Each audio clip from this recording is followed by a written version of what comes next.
La story Instagram de ma femme la montrait sans son alliance à un dîner d'affaires. Elle m'a envoyé un texto dédaigneux, « Oups, ça m'est complètement sorti de la tête. » J'ai répondu, « Garde-la enlevée pour toujours. » Dis à Jason que sa femme sait aussi. Quelques secondes plus tard, la crise de nerfs totale a commencé. Elle a quitté la maison à 18h42 un jeudi soir, portant une robe que je n'avais jamais vue auparavant. Pas une nouvelle robe comme celle que les femmes achètent parfois pour une occasion spécifique et mentionnent nonchalamment. Non, c'était une robe qui est apparue sans explication, sans conversation. Pas de « j'ai acheté ça la semaine dernière ». Elle était juste là, ajustée, d'un bordeaux foncé, le genre de choses que l'on enfile avec une intention précise. Elle a dit que le restaurant était à Clayton. Elle a dit que c'était un dîner d'entreprise, avec les associés principaux et quelques clients de l'extérieur, le genre d'événement où il fallait être présent. Elle l'a dit de la manière dont on dit quelque chose que l'on a suffisamment répété pour que cela paraisse spontané. J'étais conducteur de train pour Metro Transit à Baltimore. Je travaillais par roulement, des longs, tôt le matin et tard le soir. Et j'avais passé assez de temps à observer les gens sur les quais et dans les rames pour savoir quand quelqu'un jouait le calme. Elle jouait le calme. Le problème, c'est que ça n'a pas commencé ce jeudi-là. Ça a commencé des mois auparavant, par petits morceaux. L'intérêt soudain pour un travail qui ne l'avait jamais intéressé auparavant. Les appels tardifs du bureau après des années à partir à 17h. Une nouvelle habitude de poser son téléphone face contre le comptoir en entrant dans une pièce. Ce n'étaient pas des accusations. C'étaient des observations. Et je suis le genre d'homme qui observe avant d'agir. Mon copain Zayn l'avait remarqué aussi. Nous avions grandi ensemble à Saint-Louis. Nous étions tous les deux restés dans la région, et il connaissait mon mariage comme les vieux amis connaissent les choses. Pas d'après ce que vous leur dites, mais d'après ce qu'ils voient au barbecue et au dîner d'anniversaire. Il m'a dit un après-midi alors que nous étions sur l'eau, les lignes à l'eau, sans aucune touche, elle a l'air différente ces derniers temps. C'est tout ce qu'il a dit. Je n'ai pas répondu, mais je l'ai entendu. J'ai commencé à prêter attention d'une manière différente après ça. Pas en fouinant, pas en obsédant, juste en remarquant. Le kilométrage de sa voiture ne correspondait pas au trajet qu'elle décrivait. Elle a commencé à rentrer de ses réunions tardives avec l'énergie de quelqu'un qui avait été dans un endroit agréable, pas de quelqu'un qui avait assisté à une revue budgétaire de 2 heures. Elle a mentionné un nom, Jason, 2 fois en passant, les 2 fois dans un contexte légèrement trop désinvolte, le genre de désinvolture qui demande un effort à construire. J'ai cherché ce nom dans mes connaissances. Jason Maddox. Elle l'avait mentionné en lien avec un projet de développement sur lequel sa société travaillait en banlieue. Milieu de la quarantaine, marié, un type de l'immobilier commercial. Je ne l'avais jamais rencontré. Je n'avais pas besoin de le rencontrer pour comprendre ce que je voyais. Je ne suis pas un homme qui panique. Je ne suis pas un homme qui confronte sans rien avoir en main.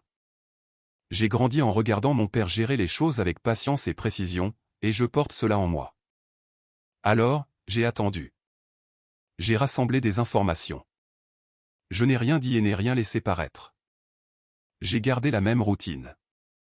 Je rentrais de mes quarts de travail, je dînais, je regardais les Cardinals perdre un autre match. J'allais me coucher. Normal. Complètement normal. Ce jeudi-là, elle portait la robe bordeaux. Je me suis assis sur le canapé après son départ et j'ai regardé son Instagram. Elle postait rarement. Quand elle le faisait, c'était de la nourriture, des couchers de soleil, une photo de groupe occasionnelle. Rien d'intéressant. J'ai remonté 3 semaines en arrière et n'ai rien trouvé d'utile. Puis j'ai ouvert ses stories. Elle en avait posté une 15 minutes après avoir quitté la maison. Une photo d'elle à une table, un verre d'eau devant elle, ce qui ressemblait à une salle de conférence en arrière-plan. L'éclairage était celui d'un bureau, plat, fluorescent, pas la lumière chaude et tamisée d'un restaurant à Clayton. Sur la photo, elle était habillée de manière professionnelle, un blazer, les cheveux relevés, pas la robe bordeaux, pas les cheveux lâchés avec lesquels elle avait franchi ma porte 20 minutes plus tôt. J'ai regardé la photo pendant un long moment. Puis j'ai regardé sa main gauche. Pas d'alliance. Le commentaire est apparu 4 minutes après la publication de la story. Son amie Hilary, celle qui la couvrait depuis au moins octobre, celle qui répondait toujours à ses publications en quelques minutes comme si elle était assise là à attendre, a écrit « Ma belle, l'Alliance, tu devrais peut-être anticiper ça avant qu'il ne le voie. » J'ai fait une capture d'écran des deux, de la story et du commentaire. Puis je me suis rassis et je n'ai pas bougé pendant un moment. Elle avait sorti une photo de sa galerie, une ancienne prise au bureau, arrangée pour paraître actuelle. Le blazer, la configuration de la salle de conférence, le verre d'eau positionné juste comme il faut. Elle y avait réfléchi. Cette partie-là, on pourrait presque respecter la planification. Ce à quoi elle n'avait pas pensé, c'était l'alliance, parce que la photo datait d'avant le moment où elle avait décidé d'arrêter de la porter en présence de Jason Maddox, et ces deux chronologies ne coïncidaient pas. Mon téléphone a vibré 2 minutes plus tard. Un texto d'elle. Oups. Ça m'est totalement sorti de la tête. Vieille photo. Lol. Je viens d'arriver au restaurant. C'est bondé ici. Lol. J'ai posé le téléphone face contre la table basse et je l'ai laissé là. Je n'allais pas répondre à ce moment-là. Non pas parce que j'avais besoin de réfléchir à quoi dire. Je savais déjà ce que j'allais dire et quand j'allais le dire. Je devais d'abord passer un appel. J'avais trouvé Marian Maddox par une connaissance commune 6 jours plus tôt. Un type nommé Arnold Evans, qui faisait des travaux électriques dans les mêmes immeubles commerciaux où Jason opérait et qui avait mentionné son nom en passant lors d'une conversation dans une quincaillerie, a dit qu'elle s'était renseignée sur l'emploi du temps de son mari, avec qui il déjeunait. Ce genre de choses. Cela m'en disait assez. Elle se doutait déjà de quelque chose. Elle n'avait simplement pas de confirmation. Je l'ai appelée ce soir-là, le soir de la robe Bordeaux. Elle a décroché à la 2e sonnerie. Je lui ai dit qui j'étais. Je lui ai dit ce que j'avais. J'ai été bref. Les dates, la récurrence du nom, les écarts de kilométrage, la photo de la story, le commentaire d'Hilary. Elle est restée silencieuse pendant la majeure partie de la conversation. Quand j'ai eu fini, elle a dit « Depuis combien de temps le savez-vous » J'ai dit « Assez longtemps pour en être sûr ». Elle m'a parlé du rouge à lèvres sur le col. 2 mois plus tôt, une teinte qu'elle ne possédait pas, une couleur qu'elle ne porterait jamais. Jason lui avait raconté une histoire à propos d'une cliente qu'il avait serrée dans ses bras lors d'un dîner de clôture. Elle a dit qu'elle l'avait cru parce qu'elle voulait le croire. Puis elle a dit « Je ne veux plus le croire ». C'était toute la conversation dont j'avais besoin. Elle m'a demandé ce que je comptais faire. Je lui ai dit que je n'y réfléchissais pas. J'avais déjà décidé. Il y avait un chalet. Jason en était propriétaire ou y avait accès par le biais d'une société à responsabilité limitée qu'il gardait séparée de leurs finances communes, près de la région de la forêt nationale Mark Twain, à environ 2 heures de Saint-Louis. Elle connaissait l'existence de la propriété mais n'y était jamais allée. Il l'avait décrite comme un chalet de chasse, quelque chose qu'il utilisait quelques fois par an avec des amis. Elle avait classé l'information et était passée à autre chose. Je lui ai dit que je croyais que ce chalet était l'endroit où ils allaient se retrouver et que je voulais être là quand ça arriverait. Elle n'a pas hésité. Dites-moi quand. Je lui ai dit que j'avais besoin de quelques jours pour confirmer le moment. Elle m'a donné le numéro de son frère, un type nommé Lucas Rod, aux larges épaules, ancien agent pénitentiaire, le genre d'homme qui ne pose pas de questions inutiles. Elle a dit qu'il viendrait si elle le lui demandait. J'ai dit que c'était bien. Je lui ai aussi dit que j'avais déjà appelé un avocat nommé Everett Craig, un spécialiste du droit de la famille de Clayton, qu'un collègue m'avait recommandé, pas pour le drame, pour la paperasse. Je voulais que tout soit en place avant de franchir cette porte. Nous avons confirmé le plan le dimanche.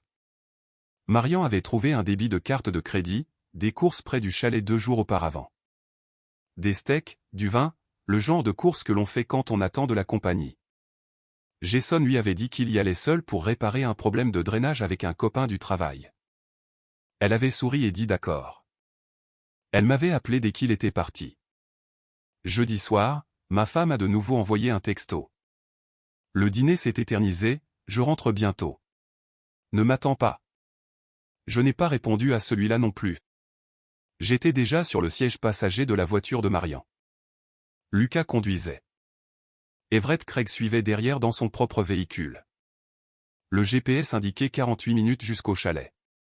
À la marque des 46 minutes, j'ai pris mon téléphone et j'ai tapé la seule réponse que je composais dans ma tête depuis près d'une semaine. Je l'ai regardé, lu une fois, puis j'ai appuyé sur envoyer. Le message disait, garde-la enlevée pour toujours. Dis à Jason que sa femme sait aussi. 12 secondes de rien. Puis les 3 points sont apparus. Puis ils ont disparu. Puis ils sont revenus. Puis plus rien pendant presque une minute entière. Lucas gardait les yeux sur la route. Marian était sur la banquette arrière avec son téléphone sur les genoux, regardant son propre écran. Everett Craig était à 2 longueurs de voiture derrière nous dans une Accord anthracite, les phares stables. Les arbres de chaque côté de l'autoroute étaient passés de la minceur des bords de route à une véritable forêt, dense et sombre, le genre d'obscurité que l'on n'obtient que lorsqu'on est vraiment loin de tout. Sa première réponse est arrivée en minuscule, ce qui m'a dit que son sang-froid était déjà parti. De quoi tu parles? C'était juste une photo. Pourquoi tu es comme ça? Puis 3 secondes plus tard, qui t'a dit quelque chose? J'ai répondu.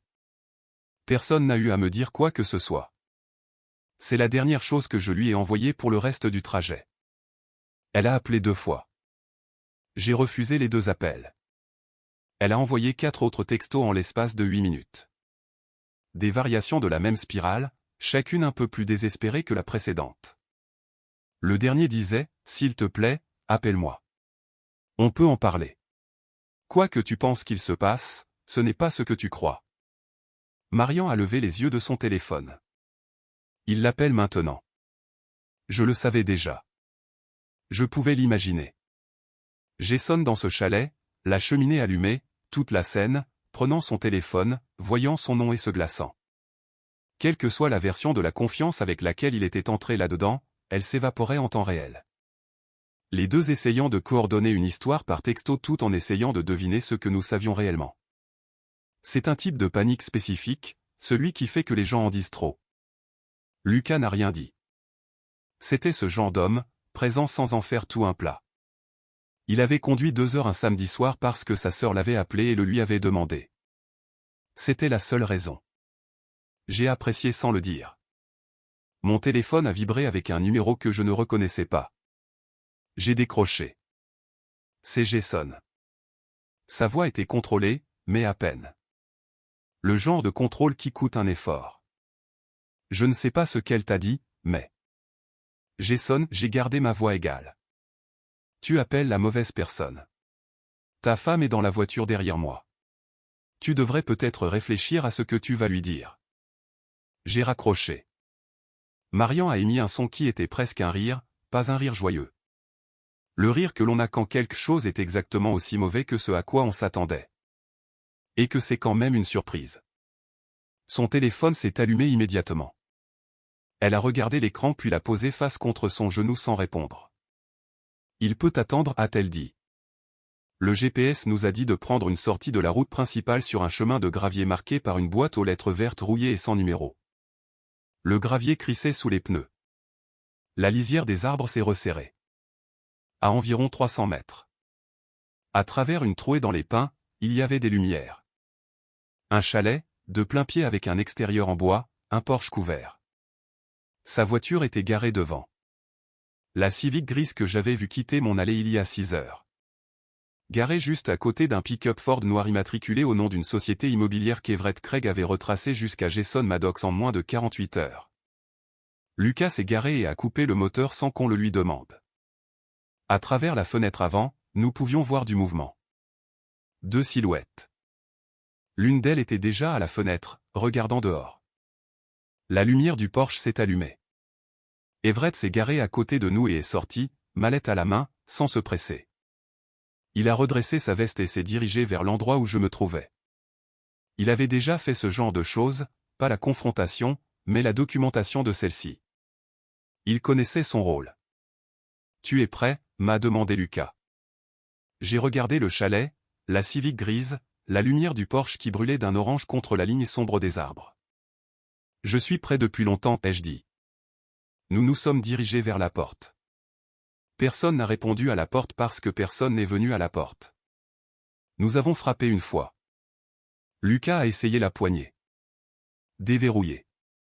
Le chalet était une seule pièce ouverte avec une kitchenette à gauche, une cheminée en pierre à droite, et un lit king size contre le mur du fond, à moitié dissimulé par un paravent en bois. Le feu était allumé. 2 verres de vin sur la table basse. Les 2 utilisés. Une bouteille de quelque chose de rouge sur le comptoir. Bouchon déjà retiré. Les courses encore dans un sac en papier sur l'îlot de la cuisine. Les mêmes courses que Marian avait retracées sur une carte de crédit débitée il y a des jours. Jason Maddox se tenait près de la cheminée en short de sport et rien d'autre. C'était un homme grand, large d'épaules, le genre de gars qui avait probablement été athlétique à un moment donné et qui était maintenant juste corpulent. Il avait son téléphone à la main et son visage arborait une expression qui essayait d'être calme et qui y parvenait à peu près. Elle est sortie de derrière le paravent dans une nuisette en soie couleur crème, les bras croisés sur sa poitrine, pieds nus sur le plancher en bois. Elle m'a regardé. Je l'ai regardé. Aucun de nous n'a dit quoi que ce soit pendant un moment. Puis elle a dit, ce n'est pas ce que tu crois. J'ai dit, ça ressemble à un chalet dans les bois, une cheminée, 2 verres de vin et un homme en short. Quelle partie de cela est-ce que j'interprète mal? Jason a mis son téléphone dans sa poche et a fait un demi-pas en avant. Écoute, ça a dérapé. Personne ne voulait. Jason. La voix de Marian est venue de derrière moi. Plate, calme, le genre de calme qui prend des années de frustration ravalée à produire. Tais-toi. Il s'est arrêté. Il a regardé sa femme et quelle que soit l'explication à moitié formée qu'il était en train d'assembler, elle s'est dissoute au contact. Marian est entrée dans la pièce sans se presser et a posé son sac sur le comptoir de la cuisine comme si elle était chez elle. Son frère est resté près de la porte, les bras le long du corps, sans rien dire. Everett Craig est entré en dernier, a posé sa mallette sur la table basse à côté des verres de vin et l'a ouverte. Ma femme a essayé une approche différente. Sa voix a baissé, est devenue douce, le registre qu'elle utilisait quand elle voulait quelque chose. Est-ce qu'on peut juste? Est-ce que toi et moi pouvons parler seuls, s'il te plaît? Non, ai-je dit. Je sais à quoi ça ressemble. Je sais, mais si tu me laissais juste expliquer. Il n'y a rien à expliquer. Je ne suis pas ici pour une explication. Elle a regardé Everett et la mallette. Qui est-ce? Mon avocat. Ça a fait mouche. Elle est devenue immobile. Jason a fait un bruit qui aurait pu être le début d'une phrase, puis il a changé d'avis. Everett a placé 2 jeux de documents sur la table basse. Il n'en a pas fait toute une histoire.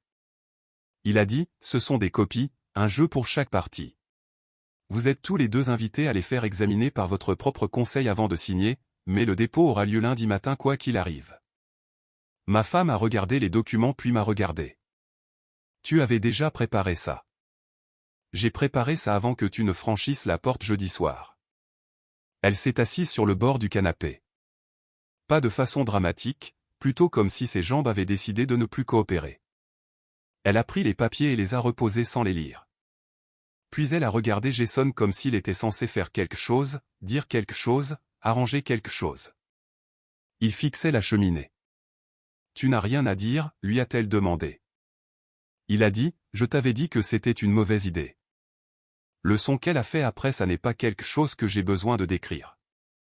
Il disait tout sur la façon dont cette relation allait se terminer. Pas avec loyauté, pas avec solidarité, mais avec un homme en short de sport la jetant sous les roues au moment où cela lui coûtait quelque chose. Marian avait observé tout l'échange depuis le comptoir de la cuisine. Elle regardait son mari avec l'épuisement spécifique d'une femme qui a passé trop de temps à trouver des excuses pour quelqu'un et qui en a enfin, définitivement, assez. Elle n'a pas crié. Elle n'a pas pleuré. Elle a dit, je veux que tu sois parti de la maison d'ici mercredi. Lucas sera là. Jason a ouvert la bouche. Lucas a légèrement déplacé son poids près de la porte, juste assez. Jason a refermé la bouche. J'ai pris ma copie des documents, je les ai pliés une fois et je les ai mis dans la poche de ma veste. J'ai regardé ma femme une dernière fois, pas avec colère, pas avec quoi que ce soit qui ressemblait au chagrin qu'elle attendait probablement. Je l'ai regardée comme on regarde une décision que l'on a déjà prise. Prends un avocat, ai-je dit. Un bon. Puis je suis sorti. Le trajet du retour a été silencieux de la manière qui ne se produit que lorsque 3 personnes dans une voiture ont toutes quelque chose de significatif sur le cœur et qu'aucune d'elles n'a envie de faire semblant. Lucas conduisait. Marian était de nouveau assise à l'arrière, regardant par la fenêtre passager la ligne sombre des arbres. Everett était dans sa propre voiture derrière nous, probablement déjà en train de composer des notes sur son téléphone. J'ai regardé la route et j'ai laissé la nuit passer. À environ 20 minutes de l'arrivée, Marian a dit « Merci de m'avoir appelé quand vous l'avez fait ». J'ai dit que c'était la bonne chose à faire. Elle a hoché la tête et est retournée à la fenêtre. C'était toute la conversation. Mon téléphone a sonné 11 fois entre le chalet et l'autoroute. Je ne l'ai regardé que lorsque Lucas s'est engagé sur l'Interstate. Et quand je l'ai fait, j'ai fait défiler sans rien ouvrir. Un texto d'elle, un message vocal, 2 appels manqués d'un numéro que je ne reconnaissais pas, qui était probablement Hilary qui s'en mêlait. J'ai remis le téléphone dans ma poche et je l'y ai laissé. Elle était à la maison quand je suis rentré. Sa voiture dans l'allée, les lumières allumées dans la cuisine. Elle m'avait devancé d'environ 30 minutes, ce qui signifiait qu'elle avait quitté le chalet peu après nous. Je suis resté dehors un moment avant d'entrer. Pas pour hésiter, juste pour décider comment je voulais franchir cette porte. Elle était assise à la table de la cuisine, les bras croisés dessus, toujours dans sa nuisette, une veste jetée sur ses épaules. Elle avait pleuré. Ses yeux étaient rouges sur les bords, et elle avait ce regard particulièrement creusé de quelqu'un qui a passé la dernière heure à réaliser que rien de ce qu'elle dira ne changera ce qui se passe. Bien. Elle prêtait enfin attention. « Il faut que tu m'écoutes » a-t-elle dit. « Je vais t'arrêter là. » J'ai posé mes clés sur le comptoir. J'ai assez lu, assez vu, et assez conduit pendant 2 heures dans les bois. Il n'y a rien que tu puisses dire ce soir qui change lundi matin. Depuis combien de temps tu prépares ça? Assez longtemps. Tu es allé voir sa femme. Sa voix a monté d'un ton. Tu as amené sa femme là-bas. Tu as amené. Qui était cet homme? Son frère. Tu as transformé ça en une sorte d'embuscade. J'ai dit, c'est le mot que tu cherches?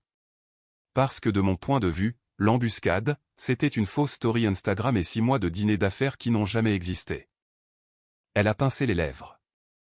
Alors j'ai fait une erreur. Je le sais. Je ne dis pas le contraire, mais nous sommes ensemble depuis 8 ans et tu n'as même pas essayé de... Essayer quoi? D'en parler?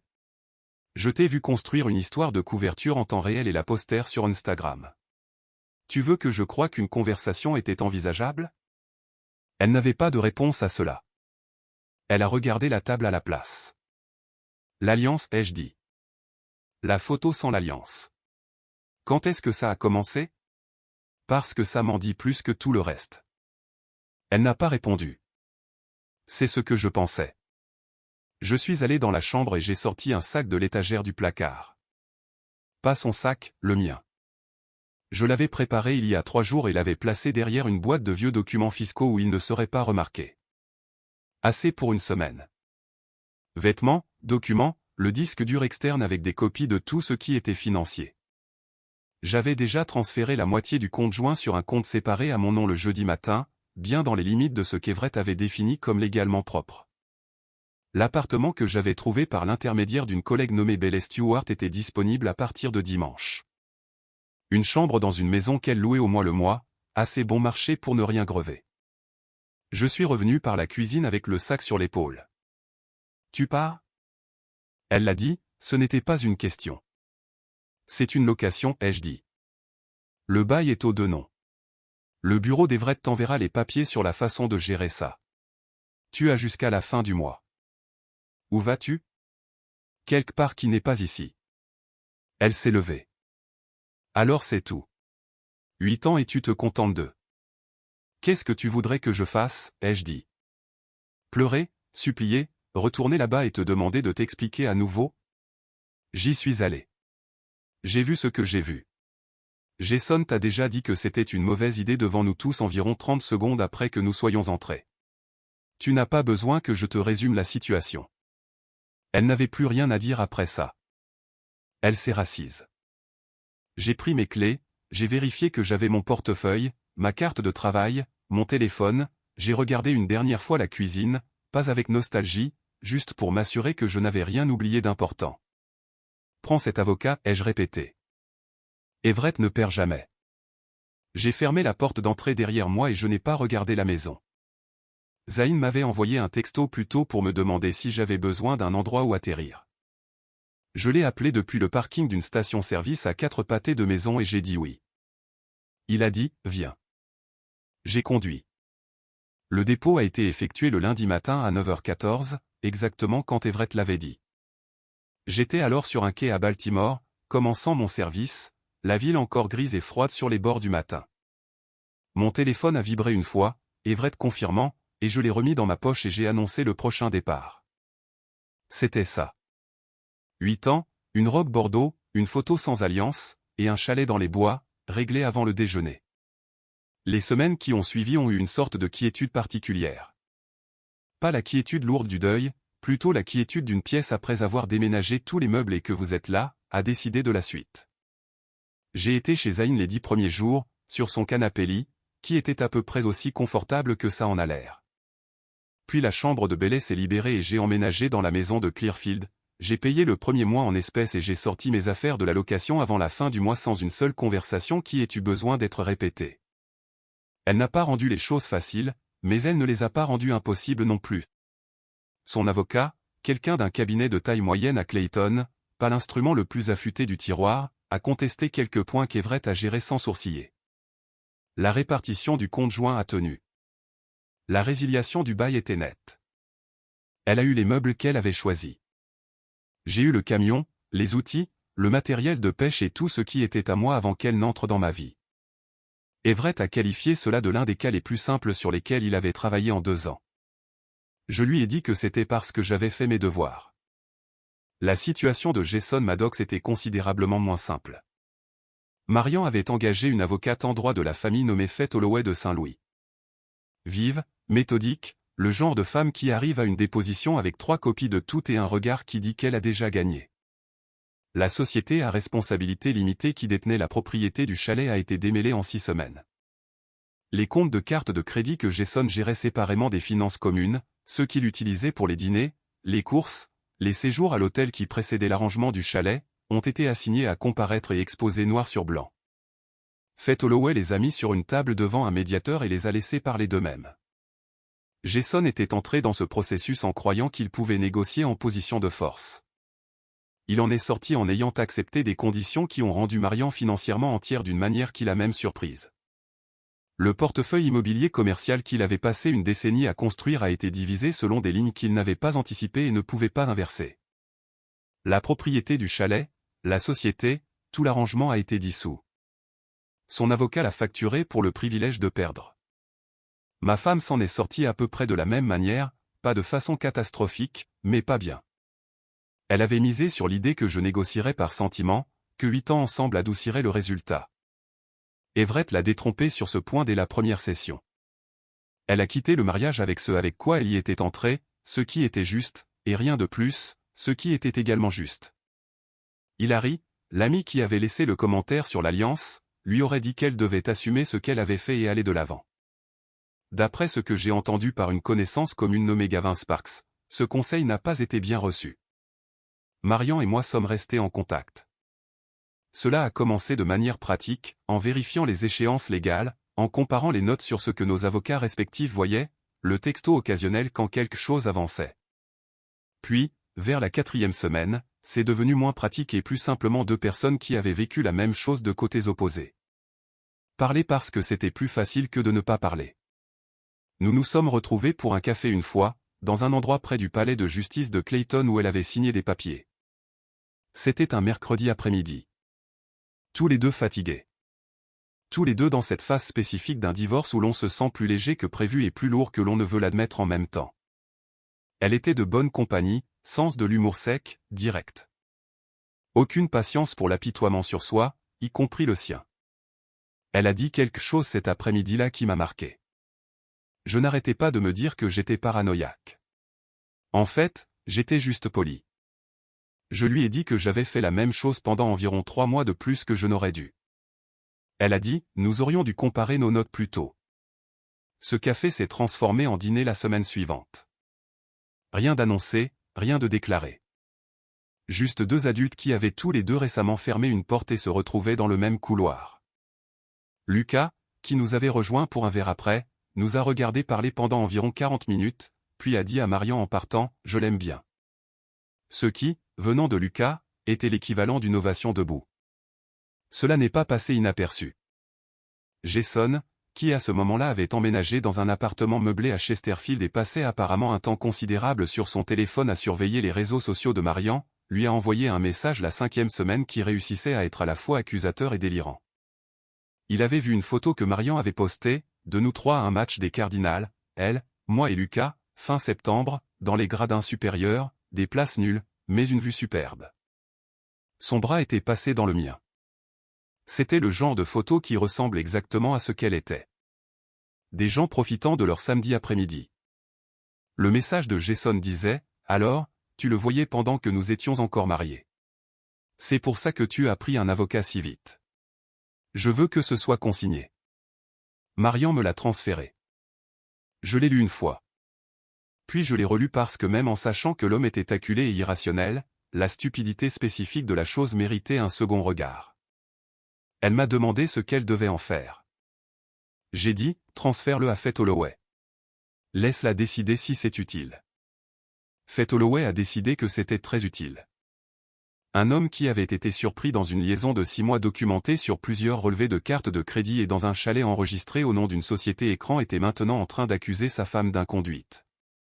Par écrit, volontairement. Son propre avocat aurait qualifié cela du pire but contre son camp qu'il ait vu en 15 ans de droit de la famille. Le message a été versé au dossier et a contribué à un ajustement final des termes du règlement qui a déplacé une colonne d'actifs de plus en faveur de Marian. J'étais au travail quand Marian m'a envoyé un texto avec la nouvelle. J'étais entre deux trajets, assis dans la cabine avec une tasse de mauvais café et les bruits du dépôt autour de moi. Elle a envoyé 3 mots. Faith a dit, c'est fait. J'ai répondu, bien. Dîner vendredi. Elle a répondu, oui, c'est toi qui invites. J'ai rangé le téléphone et j'ai fini le café. Le divorce a été finalisé un jeudi d'octobre, le même mois, les Cardinals ont manqué les playoffs de 2 matchs, et les feuilles dans la rue devant la maison de Belley ont pris cette teinte particulière d'orange qui fait que Baltimore ressemble à une autre ville. Everett m'a envoyé la copie tamponnée par courriel. Je l'ai imprimée, pliée dans une enveloppe et mise dans la boîte de classement avec le reste de la paperasse.